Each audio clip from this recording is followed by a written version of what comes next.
بیچ میں جانا نہیں چاہیے پھر.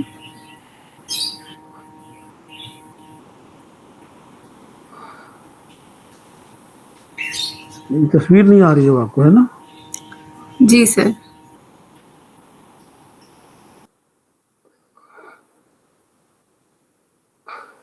چلیں شروع کرتے ہیں. Let's see. آپ اوکے لوگوں سر. کی تو آ رہی مجھے. ہاں، لیٹس اسٹارٹ. بسم اللہ الرحمن الرحیم. جی اعوذ باللہ من الشیطان الرجیم. بسم اللہ الرحمن الرحیم. Myself is Adiba Fatma and I am the founder and CEO of Al-Fawz Educational Foundation.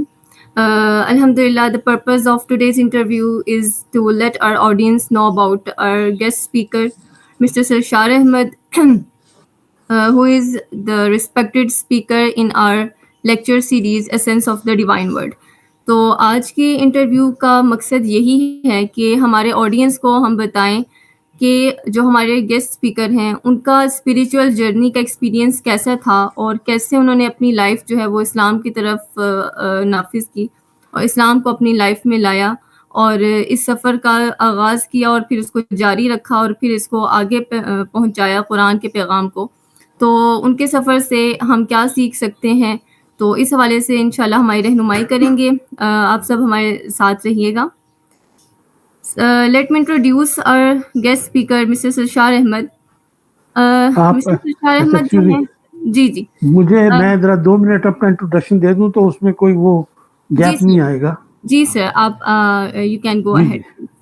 I am Sarshar Ahmed. I am a fellow member of the Cost and Management Accountant, Pakistan. I have spent 30 years in the oil industry, oil exploration, usme OGDC and European and American oil companies.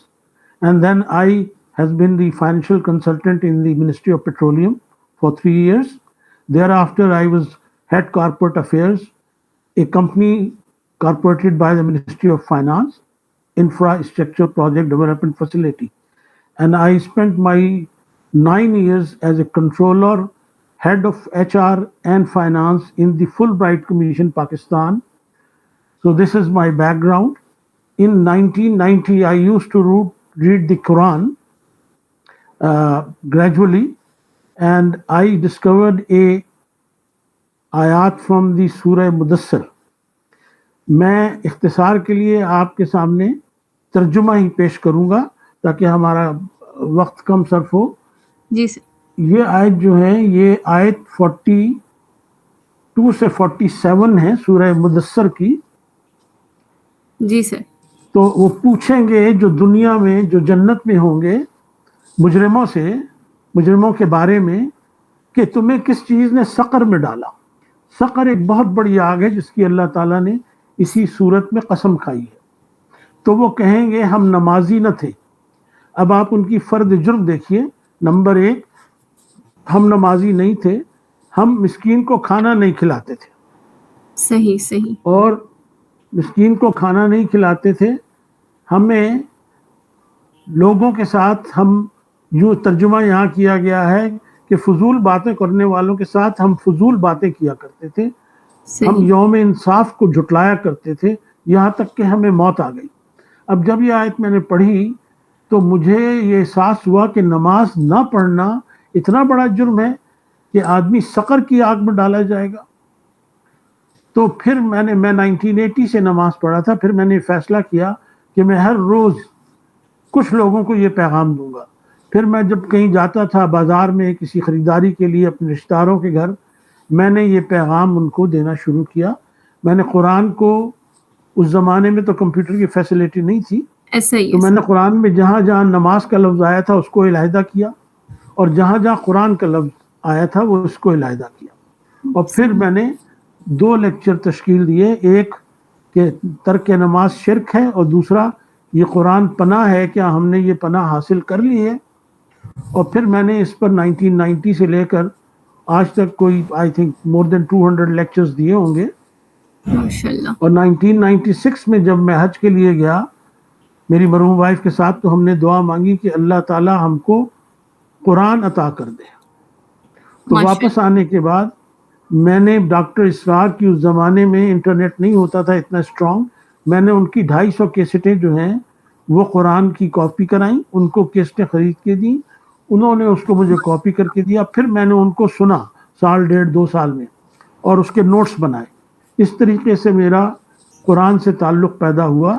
تو inspiring بات یہ تھی کہ جو شخص نماز نہیں پڑھتا، قرآن نے اس کا قیامت تک کے لیے لکھ دیا قرآن میں کہ وہ سقر میں ڈالا جائے گا. دس واز دی آیت which changed me and I tilted myself rightly towards the Quran and آخرت.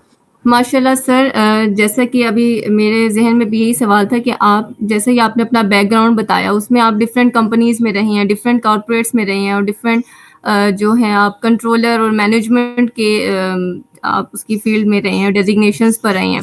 تو اس سب کے ساتھ ساتھ پھر دین کی طرف آنا اور اس چیز کو پھر آگے جاری رکھنا، یہ ایک بڑی بات ہوتی ہے، آسان نہیں ہوتا. ماشاء اللہ جیسے کہ آپ نے اپنے سفر کے بارے میں بتایا کہ آپ کس طرح سے قرآن کی طرف آئے.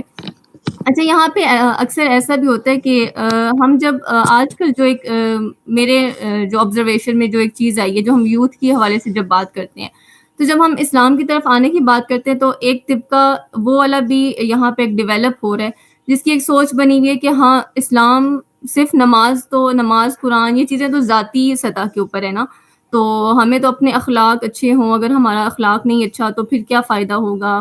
مطلب اگر ہم نماز پڑھ رہے ہیں، 5 وقت نمازی ہیں، سب کچھ ہیں، لیکن ہمارا اخلاق اچھا نہیں ہے، یا ہمارے جو ڈیلی لائف کے میٹرز ہیں وہاں پہ نہیں ہے، تو اس کا فائدہ نہیں ہے.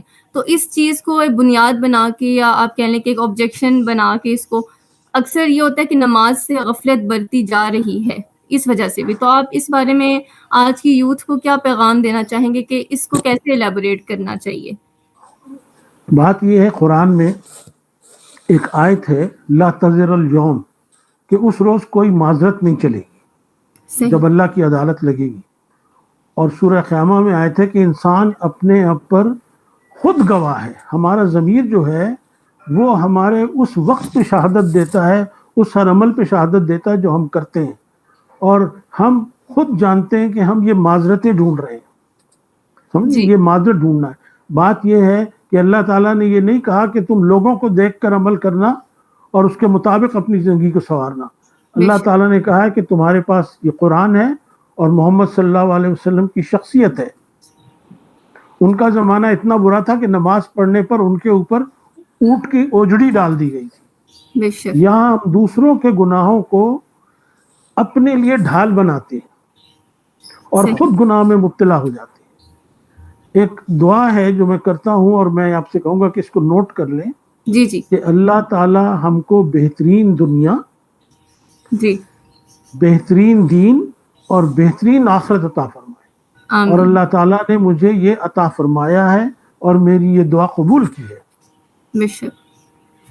جی بالکل سر، ایسا ہی ہے جیسے کہ آپ نے بتایا کہ ہمارے لیے جو لوگ ہیں، جو مسلمان ہیں، ہمارے لیے وہ نمونہ نہیں ہونے چاہیے. ہمارا لیے جو اصل رول ماڈل ہے وہ سب سے پہلے تو نبی پاک صلی اللہ علیہ وآلہ وسلم کی ذات گرامی ہے. پھر ہمارے پاس قرآن و حدیث موجود ہیں، صحابہ کرام کا طرز عمل موجود ہے. تو بجائے کہ ہم آج کل کے لوگوں کو دیکھیں یا ہم مسلمانوں کی بیس پہ اس چیز کو کریں، تو ہم اسلام کی جو بنیاد ہے اور جو ہمارے پاس رول ماڈل اللہ تعالیٰ نے جن کو ہمارے لیے بنایا ہے، ان کے نقش قدم پر ہم چلیں. تو سر یہاں پہ میں آپ سے اور مختصر کروں گا جی کہ صرف قرآن اور حضور صلی اللہ علیہ وسلم کی شخصیت سنت پہ نظر رکھیں، آپ کو تمام جواب مل جائیں گے. بے شک ایسے ہی ہے. کل صحابہ کی اخلاق وہ اس میں شامل ہو جائے گا، آپ کو خود بخود جواب مل جائے گا. بے شک ایسے ہی ہے سر. اچھا سر، میں آپ سے یہاں پہ ایک جاننا چاہوں گی کہ آپ نے جیسے بتایا کہ آپ کافی عرصے سے آپ نے لیکچرز بھی دینا شروع کیے، آپ کے جس طرح سے ڈفرینٹ فیس بک پہ بھی آپ کے کمیونٹی ہے جہاں پہ آپ ڈیلی بیسس پہ، ویکلی بیسس پہ لیکچرز دیتے رہتے ہیں. تو کیا آپ اپنے کوئی کسی ایسے اسٹوڈنٹ کی کوئی یہاں پہ سٹوری یا ان کا شیئر کرنا پسند کریں گے جنہوں نے اپنی لائف میں جو چینج لایا آپ کے لیکچرز پہ عمل کرتے ہوئے؟ جی، جب میں آئی سی ایم اے میں لیکچر دیا کرتا تھا، آئی سی ایم اے جہاں سے میں نے یہ سی ایم اے کیا ہے اور پھر سی اے، تو وہاں کے جو لیکچرر تھے ان سے میں نے یہ کہا کہ آپ اپنے لیکچر میں سے 2 لیکچر مجھے دے دیا کریں. تو وہ مجھے اپنے 2 لیکچر دے دیتے تھے اور میں جا کر نماز و قرآن پہ بات کرتا تھا. تو مجھے وہاں کے بچوں نے خط لکھا کہ آپ نے ہمیں جو بتایا ہے یہ ہمیں پہلے نہیں ملا، ہماری زندگی چینج ہو چکی ہے. اور آپ نے ہمیں نماز کا یہ تلقین کر کے ہمیں آپ نے آگ سے بچا لیا ہے۔ میری بڑی فیملی میں جب میں اپنے رشتے، پھر میں نے حضور صلی اللہ علیہ وسلم کی اتباع میں اپنے ہر رشتہ دار کے گھر جا کے ان کو جمع کر کے کھانے پہ بلا کے میں نے ان کو یہ پیغام دیا، ماشاء اور اللہ، اس میں سے کئی لوگ ہیں جو میرے ساتھ کئی سالوں کے ساتھ چل رہے ہیں، مجھ سے پوچھتے ہیں، گائیڈنس لیتے ہیں، اللہ تعالیٰ مجھے توفیق دیتا ہے تو ماشاء قرآن کے ساتھ ان کا رابطہ ہو گیا ہے۔ ماشاء اللہ، بہت بڑی سعادت کی بات ہے سر، کیونکہ دیکھیں ایک ہوتا ہے انسان نے ذاتی اپنی زندگی میں بدلاؤ لایا، اپنی ذاتی زندگی میں اس نے تبدیلی لائی، لیکن اگر اس نے اس پیغام کو آگے تک نہیں پہنچایا یا اس سے جو جڑے لوگ ہیں وہ اسی گمراہی میں رہے یا اسی دلدل میں دھسے رہے، تو پھر یہ بھی ہمارے اوپر ایک فرض ہے کہ ہم نے تواصی بالحق اور تواصی بالصبر بھی کرنا ہے۔ تو یہ اس کا ایک بڑا ماشاء اللہ سے عملی نمونہ ہے۔ اچھا سر، میں آپ سے اسی سے متعلق میں پوچھنا چاہوں گی کہ اب دیکھیں ہم جب لیکچرز دیتے ہیں قرآن سے متعلق خاص طور پہ، تو ہمارے پاس ایک ڈائیورس ٹائپ آف آپ کہنے اسٹوڈنٹس ہیں، ہمارے پاس یوتھ ہے۔ تو آج کل کا جیسا دور ہے، ایک پرفتن دور ہے، سوشل میڈیا کا دور ہے، جہاں پہ بہت سے فتنے جو ہیں وہ پروان چڑھ رہے ہیں۔ تو اس سب میں ہم قرآنی تعلیمات کو کس طرح سے پیش کر سکتے ہیں کہ جو یوتھ ہے، جو مطلب پہلے سے یا بچپن سے وہ دین کی طرف نہیں ہے، جو لوگ ابھی نئے نئے اس سفر میں آ رہے ہیں یا جو نہیں آنا چاہ رہے، تو ان کو ہم کس طرح سے لا سکتے ہیں؟ اس میں اب تھوڑی دیکھیے، رہنمائی فرما دیں۔ جب انسان بچہ بالغ ہو جاتا ہے تو اللہ تعالیٰ کیا اس کا ایک اعمال نامہ کھل جاتا ہے۔ اب اس کا ہر عمل، آڈیو، ویڈیو، اس کی نیت، دل کے خیالات سب ریکارڈ ہو رہے ہیں۔ یہ تمام انسانوں کے لیے یکساں ہے، اور ہم یہ دیکھتے ہیں کہ ہم کہیں سے آئے ہیں اور سب ہمارے کہیں جا رہے ہیں، اور ہمارے ساتھ بھی یہ واقعہ پیش آئے گا۔ پھر صحیح، ہمیں یہ بھی کہا جاتا ہے کہ ایک دن قیامت ہوگی اور اللہ تعالیٰ کے سامنے پیش ہوں گے۔ تو انسان کا سب سے بڑا مسئلہ جو ہے، چاہے وہ یوتھ ہو، چاہے وہ کسی بھی ایج میں ہو، جب وہ بالغ ہو جاتا ہے تو اس کو یہ سوچنا چاہیے کہ میرا سب سے بڑا مسئلہ یہ ہے کہ میں جہنم کی آگ سے اپنے آپ کو آزاد کر لوں، ورنہ وہ سزا ہے جہاں مجھے ہمیشہ رہنا پڑے گا۔ بے شک۔ اچھا اللہ سر، تعالیٰ نے انسان میں اپنی روح پھونکی ہے تو انسان بھی ابدی ہو گیا ہے۔ بے اب شک، آخرت میں اگر جو جہنم سے نجات پا جائے گا وہ کامیاب ہو جائے گا۔ تو یہ دیکھنا چاہیے کہ لانگ ٹرم کیریئر جو ہے اس میں نے اپنے لیے کیا انتظام کیا ہے۔ بے شک سر، آپ کی بات بالکل بجا ہے، میں سمجھ گئی ہوں، لیکن اسی سے متعلق ایک سوال میرے ذہن میں آ رہا ہے۔ اب جیسے آپ نے بات کی کہ ہمیں سوچنا چاہیے، تو اکثر یہ ہوتا ہے کہ زیادہ تر جو مسلمان ہیں آج کل کے یوتھ کو اگر ہم دیکھتے ہیں تو وہی بات ہے کہ ہم مسلمان گھرانے میں پیدا ہوئے ہیں، تو ہمارے ایک نظریہ بنا ہوا ہے کہ بھئی مسلمان ہیں تو جنت میں ہی جائیں گے، چاہے مطلب پھر اس طرف اعمال کا یا قیامت کا مطلب بہت زیادہ اس کو کنسیڈر نہیں کیا جاتا، یا ایک وہ اپنے اندر sense of fear of Allah almighty یا جو دا ڈے آف ججمنٹ کا وہ ڈیولپ نہیں کیا جاتا۔ اس کو کس طرح سے ہم ہنٹ کر سکتے ہیں؟ جب آپ قرآن پڑھتے ہیں تو آپ کو اپنے تمام سوالوں کے جواب مل جاتے ہیں۔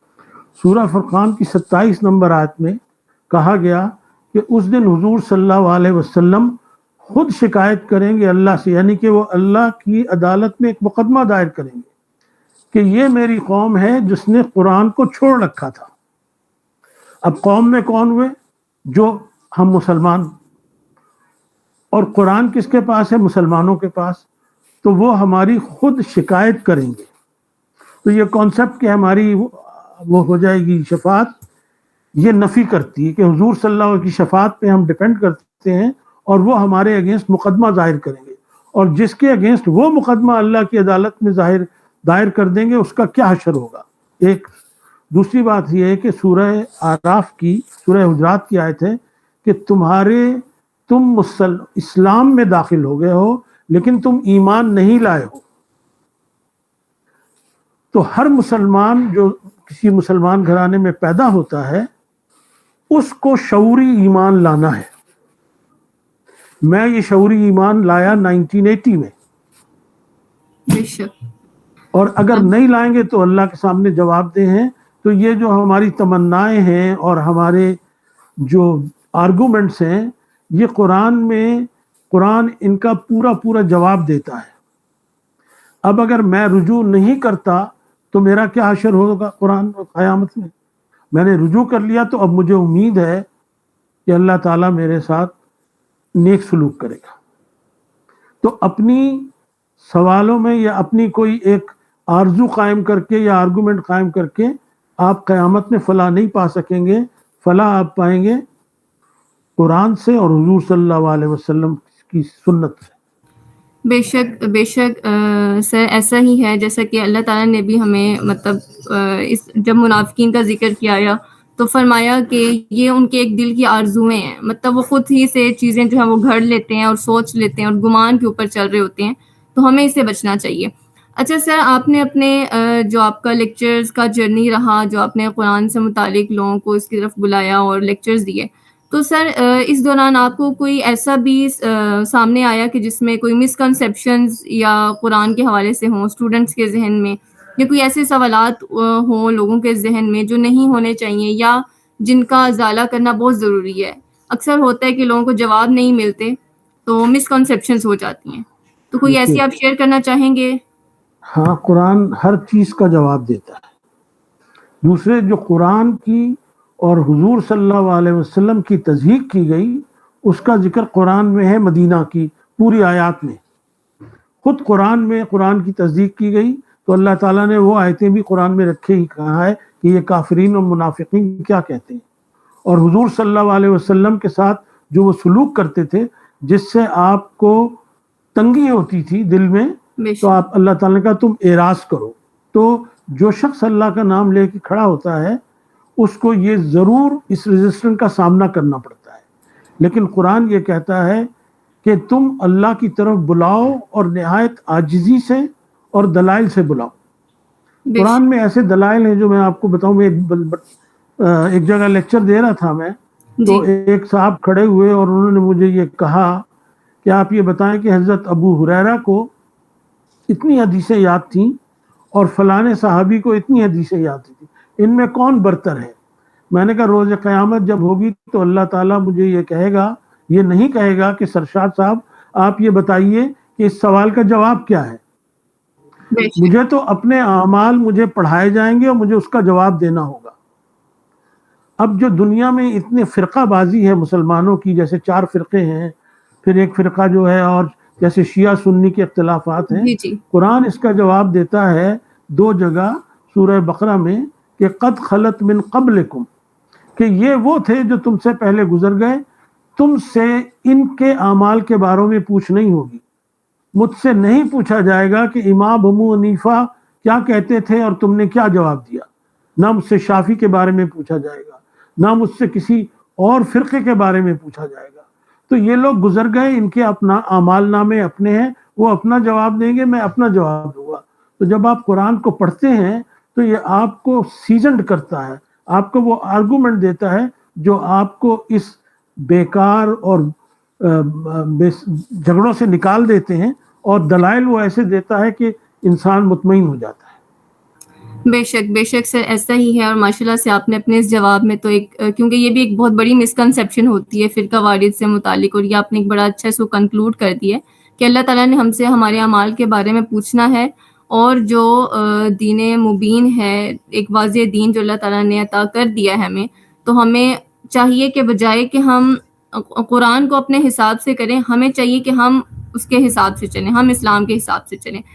تو اچھا سر، یہاں پہ میں یہ سوال عرض کرنا چاہوں گی کہ اکثر آج کل یہی ہمارے مسائل ہیں کہ ہم نے دین دنیا کو بہت زیادہ الگ الگ کر کے سمجھ رکھا ہے. مطلب ذاتی طور پہ نماز قرآن اگر ہم کر رہے ہیں سپوز، تو وہ ٹھیک ہے، وہ ایک اس کو ہم ایک دینی، پھر جب ہم معاملات کی طرف آتے ہیں تو ہم اس کو بالکل ہی الگ، جیسے ہم دیکھتے ہیں آج کل کہ ہمارے جو فنکشنز ہوتے ہیں، شادی بیاہ ہو رہے ہیں، پھر ہمارے ڈفرینٹ جو بھی ہمارے فنکشنز ہو رہے ہیں فیملی کے اندر، ہمارے معاملات ہیں، تو جیسے کہیں نعوذ باللہ طلاق کا کوئی معاملہ ہو گیا، کوئی ایسے معاملات ہو گئے. بات یہ ہے کہ قرآن کی ایک سورت ہے سورہ مومنون، اس کی پہلی آیت ہے قد افلح المومنون، جی سر. بے شک ایمان والے کامیاب ہو گئے. تو ایمان والا جو ہوگا وہ اللہ کی رضا کو مقدم رکھے گا. ٹھیک ہے؟ اور وہ کمپرومائز نہیں کرے گا، لیکن وہ جھگڑا بھی نہیں کرے گا. صحیح. اس کا ذمہ داری ہے کہ وہ لوگوں کو آگاہ کر دے. حضور صلی اللہ علیہ وسلم نے ڈنڈے سے ایمان نہیں لائے وہ، ٹھیک ہے. وہ 13 سال انہوں نے تکلیف اٹھائی، پھر ہجرت کر گئی، پھر جتنی جنگیں ہوئیں وہ مدینہ میں ہوئی، تینوں جنگیں. تو مسلمان اوفینسو نہیں ہوتا، عاجز ہوتا ہے.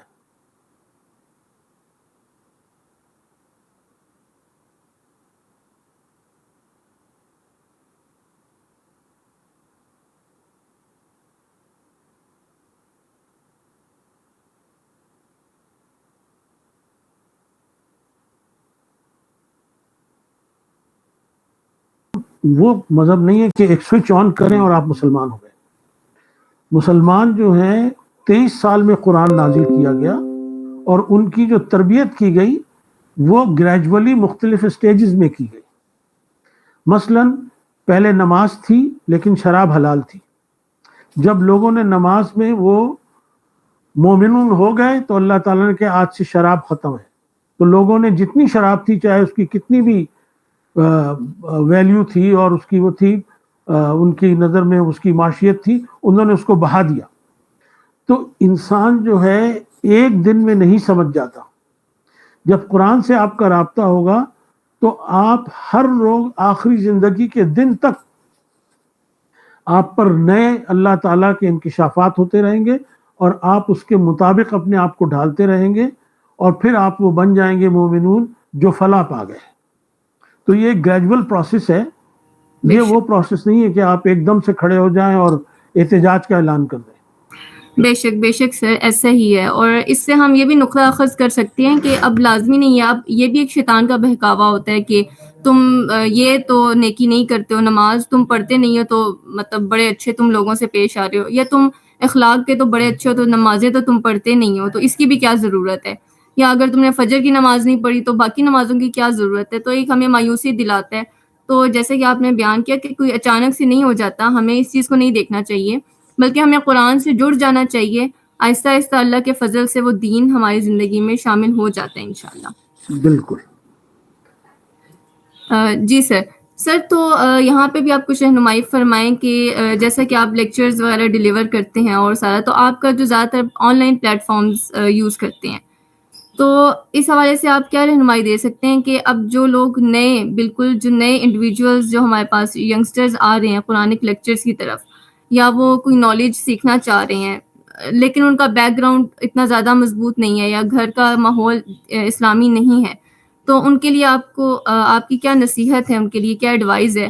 اور ہمارے لیے کہ جو لوگ اسکالرز ہیں یا جو لوگ ٹویٹرز ہیں، جو قرآن ٹویٹرز ہیں، ان کو کیسے ڈیل کرنا چاہیے ایسے اسٹوڈنٹس کے ساتھ؟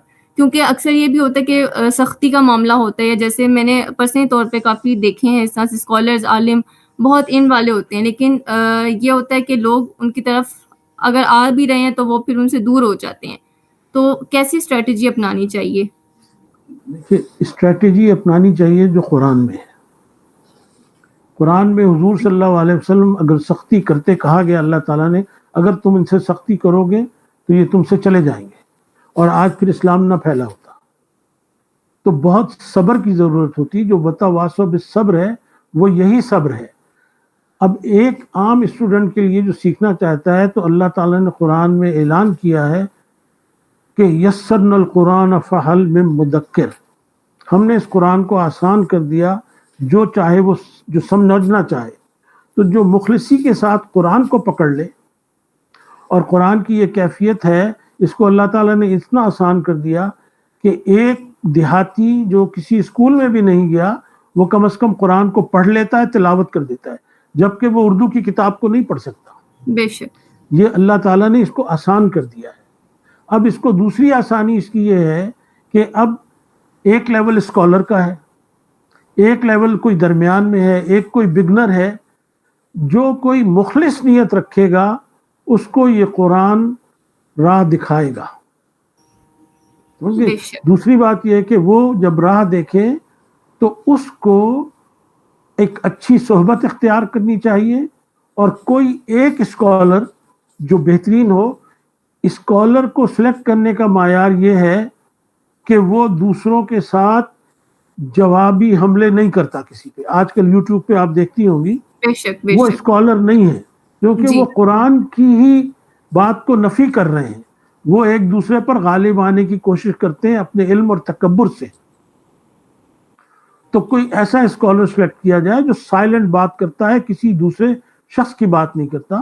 اس میں کچھ نام ہیں, ڈاکٹر فرت ہیں, غامدی ہیں, ڈاکٹر اسرار ہیں. اور بات یہ ہے کہ یہ بھی جو ہے یہ بھی انسان ہے. ہو سکتا ہے میں ان کی کسی بات سے نہ ایگری کروں تو میں اپنی تحقیق کروں گا کیونکہ یہ بھی انسان ہے. ہو سکتا ہے وہ کوئی دوسرا اسکالر جو اچھے انداز میں سمجھا دے. تو کسی ایک اسکالر کو یا اچھے اسکالر کو اور قرآن کو اپنا بنا لے رہنما, اور اللہ تعالیٰ نیت خالص ہوگی تو اللہ تعالیٰ آپ کے راستے کھولے گا. بے شک سر, جزاک اللہ خیرہ. اور اسی سوال کے ساتھ اور اسی جواب کے ساتھ آج کا انٹرویو کا ہم اختتام کرتے ہیں کہ ایک تو جو آپ نے ہم اس کو کنکلوڈ کر دیتے ہیں آج کے سارے انٹرویو کو. ایک تو سب سے پہلی بات کہ ہم نے جو اپنا رہنما بنانا ہے اپنی زندگی کا وہ قرآن و حدیث کو بنانا ہے.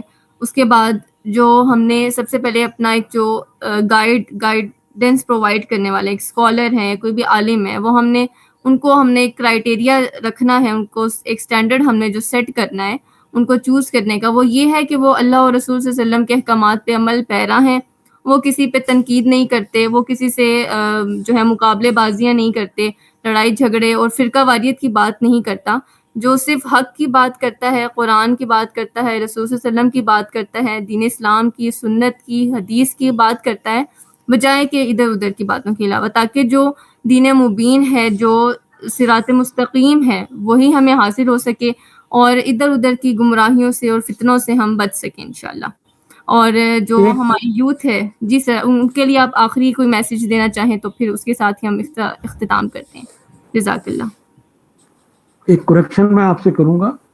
اگر آپ حدیث پہ جائیں گی تو حدیث کیا ہے کہ حدیث لوگوں کی باتیں ہیں جو انہوں نے رسول اللہ سے سنی اور اپنے الفاظ میں بیان کی. پھر صحیح. حدیث کی کیٹیگریز ہیں, صحیح ہے, ضعیف حدیثیں بھی ہیں. تو بگنر کو پہلے قرآن سے جب وہ پڑھے گا تو قرآن سے پھر وہ حدیث پہ پہنچ جائے گا خود. آپ سمجھ گئی؟ جی بے کیونکہ شک. اگر قرآن یہ کہتا ہے کہ والدین کو تم نیک سلوک کرو تو اس کو وہاں حدیث ملے گی جو بالکل قرآن سے مطابقت رکھتی ہوگی, اور فہم حضور صلی اللہ علیہ وسلم دے رہے ہیں, بیان کوئی تیسرا شخص کر رہا ہے. جی تو پہلے قرآن کو اپنے سامنے رکھیں, اس میں قرآن بھی ہے اور اس میں حضور صلی اللہ علیہ وسلم کے اخلاق بھی ہیں, سنت بھی ہے.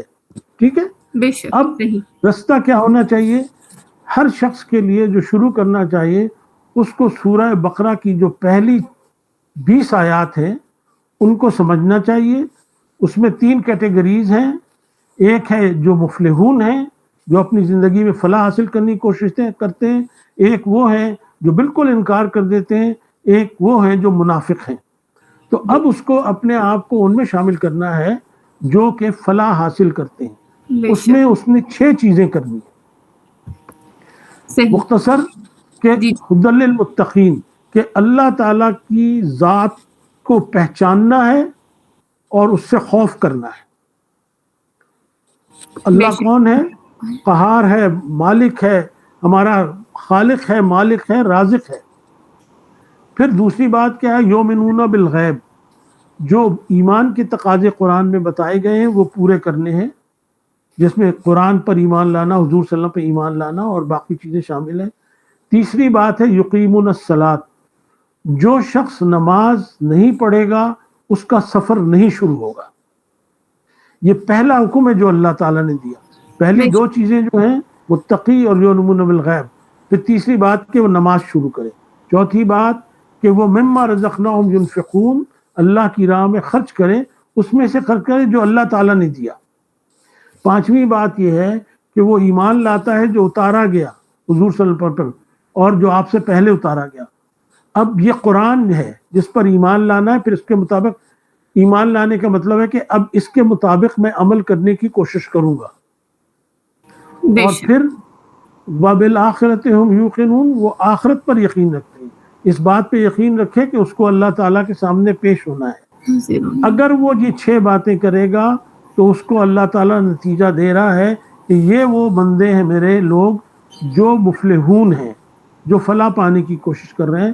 تو جو کوئی قرآن شروع کرتا ہے اور اپنے آپ کو شعوری ایمان لاتا ہے، اس کے بعد اس کو ان 5 آیات پر غور کرنا چاہیے اور اپنے آپ کو انسانوں کی اس کیٹیگری میں شامل کرنا چاہیے جو صراط مستقیم کی تلاش میں ہے، بے اور شک وہ پھر فلاح پا جائے گی۔ بے شک سر، جزاکم اللہ خیرا احسن الجزاء فی الدارین۔ اللہ تعالیٰ آپ کو جزائے خیر عطا فرمائے سر، کہ آپ نے ایک تو اتنے اپنے قیمتی لمحات میں سے وقت نکالا، اور ہماری جو کنفیوژنس تھی یا جو ہمارے آڈینس کے ساتھ جو ایک انٹریکشن ہم نے کرنا تھا اور ان کے لیے ایک گائیڈنس پرووائڈ کرنی تھی کہ اسپریچول ایکسیلنس کا سفر کس طرح سے کیا جا سکتا ہے، تو اللہ تعالیٰ آپ کو جزائے خیر عطا فرمائے کہ آپ نے اس میں ہمارا ساتھ دیا، اور بہت اچھے طریقے سے آپ نے بات کو وائنڈ اپ بھی کیا، کنکلوڈ کر کے ہمیں وہ جو 6 نکات آپ نے ہمیں بتا دیے۔ اللہ تعالیٰ قبول فرمائے، آمین ثم آمین۔ سبحان ربک رب العزت عما یصفون وسلام علی المرسلین والحمد للہ رب العالمین۔ السلام علیکم السلام ورحمۃ علیکم، اللہ۔ وعلیکم السلام۔